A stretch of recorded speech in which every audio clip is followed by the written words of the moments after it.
नमस्कार दोस्तों, स्वागत है आप सभी का आपके अपने YouTube चैनल रजत में। दोस्तों मेरा नाम है रजत राठौर और आज का हमारा टॉपिक है आपकी फिजिक्स में इलेक्ट्रोस्टैटिक यानी कि स्थिर वैद्युतिकी। स्थिर वैद्युतिकी में क्या होती है, जब विद्युत आवेश एक स्थिति एक पोजीशन पे स्थिर रहता है, वो चलता नहीं है, ठीक है। यानी कि एक ही जगह पर रुका हुआ आवेश जो होता है उसकी वजह से जो प्रभाव उत्पन्न होते हैं, उन प्रभावों को हम स्थिर वैद्युतिकी के अंदर पढ़ते हैं। तो चलिए देखते हैं कि जब आवेश एक जगह पर रुका रहता है तो वो क्या क्या प्रभाव उत्पन्न कर सकता है और क्या क्या उसको हम किस तरीके से उन चीजों को हम डील कर सकते हैं। चलिए स्टार्ट करते हैं बिना किसी देरी के। सबसे पहला हमारा टॉपिक आ जाता है आवेश को समझना। सबसे पहले ज्यादा जरूरी काम है कि वैद्युत आवेश क्या है। देखो जैसे कि आप सभी को पता ही है कि हर एक पदार्थ छोटे छोटे परमाणुओं से मिलकर के बना हुआ है और छोटे छोटे परमाणुओं के अंदर क्या होता है, इलेक्ट्रॉन, प्रोटॉन, न्यूट्रॉन का अक्सर होता काम है, आपको पता ही होगा, ठीक है। तो जितने किसी भी पदार्थ के अंदर इलेक्ट्रॉन होते हैं उतने प्रोटॉन भी होते हैं और इसीलिए कोई भी पदार्थ उदासीन होता है, ये भी आपको आइडिया कहीं ना कहीं होना चाहिए। अब अगर हम बात करें आवेश क्या है, देखो आवेश वास्तव में इलेक्ट्रॉन्स और प्रोटॉन्स को ही हम कहीं ना कहीं यहाँ पर बताएंगे, क्योंकि आवेश क्या होता है, आवेश एक प्रॉपर्टी है जिसकी वजह से आवेश क्या है, आवेश एक प्रॉपर्टी है जिसकी वजह से कोई भी पदार्थ या तो वैद्युत या फिर चुंबकीय प्रभाव उत्पन्न कर सकता है या फिर उनको महसूस कर सकता है, ठीक है। या तो उत्पन्न कर सकता है या फिर महसूस कर सकता है, उससे प्रभावित हो सकता है, ठीक है। उत्पन्न कर सकता है या प्रभावित हो सकता है, ठीक है, प्रभावित हो सकता है, ठीक है, ऐसे हो सकता है।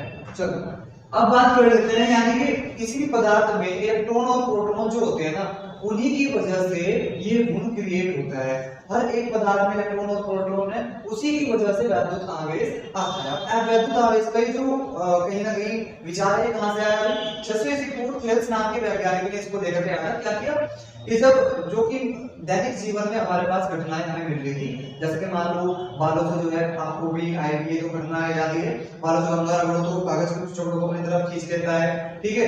ऐसे ही अगर उन्हीं वस्तुओं को आपस में रगड़ो तो उनमें चिंगारी उठने लग जाती है। रात में सोते टाइम जो कंबल होता है उसमें चिंगारी उठती है, ठीक है।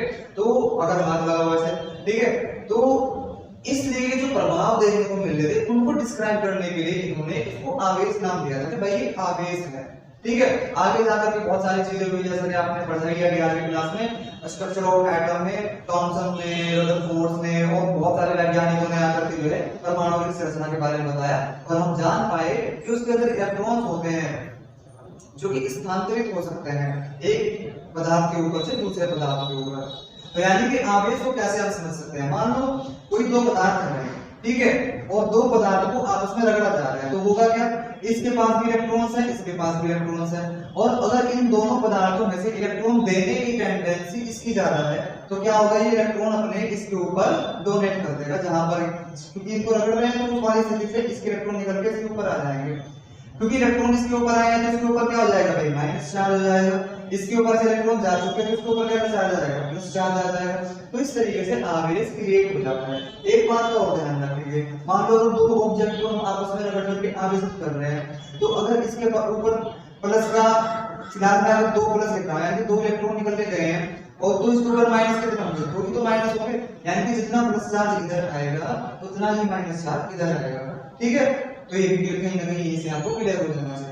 इसके आगे बढ़ते हैं, आवेश को क्यों से दर्शाते हैं। जो ये आवेश क्रिएट होता है किसी पदार्थ के ऊपर प्लस या माइनस रूप में, जो आवेश क्रिएट होता है इसको हम क्यों से दर्शाते हैं, इसका मतलब कूलाम होता है। कूलाम को सी से दर्शाते हैं। कूलाम एक वैज्ञानिक का नाम है जिन्होंने इनके बारे में एक बहुत ही बढ़िया सा शोध दिया था जो हम पढ़ने वाले भी हैं। तो इसकी विमा क्या होती है भाई, तो विमा होती है AD।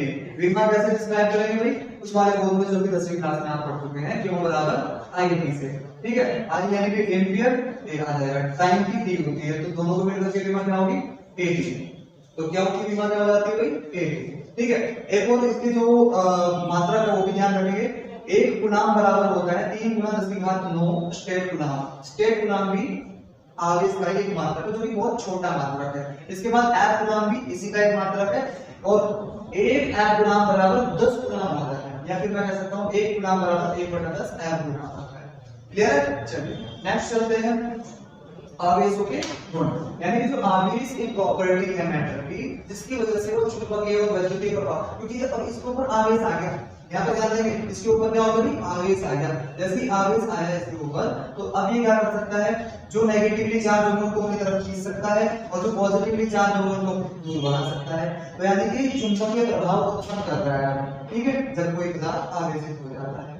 क्लियर है? तो आवेश क्या था भाई, एक ऐसी प्रॉपर्टी जिसकी वजह से कोई भी पदार्थ या तो चुंबकीय प्रभाव या फिर विद्युतीय प्रभाव उत्पन्न कर सकता है। अब हम आगे बढ़ रहे हैं।